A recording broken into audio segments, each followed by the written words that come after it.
বেগম জিয়ার মৃত্যুর সাথে সাথে বাংলাদেশের রাজনীতি থেকে বিএনপি বিদায় ঘটে যাবে। এখনো বিএনপি যেটুকু না সেটা বিএনপির বেগম জিয়ার নামে, বেগম জিয়ার মৃত্যুর সাথে সাথে বাংলাদেশ থেকে কিন্তু বিএনপি নাই হয়ে যাবে। কিন্তু সেটা আমাদের জন্য খুব আনন্দের সংবাদ না, কারণ ভারতীয় আধিপত্যবাদ বিরোধী লড়াইয়ে শহীদ জিয়ার বেগম জিয়ার বিএনপিও আমাদেরকে লাগবে। নাম্বার 1, বিএনপি আপনাদেরকে মনে করাই দেই, অধ্যত্ব ও অহমিকা আপনাদের বডি ল্যাঙ্গুয়েজে, আরে ভাই 1 বছর আগে ছিলেন বিলাই, টক শোতে যান নাই, অনলাইনে কানেক্টেড হয়েছেন, সেখানেও কে যেন নক করছে, বাসা থেকে দৌড়াইতেছেন, মানে এটা তো আমরা মানি। এর মানে আপনারা বিলেই তো ছিলেন, এখন আপনি বাঘ হয়ে উঠছেন। সেই বাঘের কণ্ঠ কার সাথে দেখাইতেছেন? এই দেশের নিরীহ মানুষের সাথে।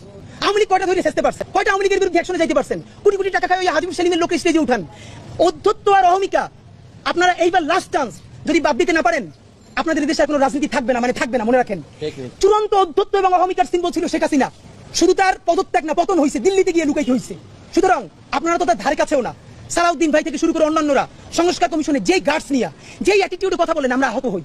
আমরা আপনাদেরকে শ্রদ্ধা করতে চাই। সালাউদ্দিন ভাই, আপনি গুম ছিলেন, বিএনপির কত মানুষের জীবন মেসাকার হয়ে গেছে, তাদেরকে ইন্টারভিউ করে দেখেন, প্রত্যেকটা মানুষ বিএনপির এই আচরণে, যারা বিএনপির জন্য জীবন দিছে, তারা আহত, তারা কাউকে বলতে পারে না।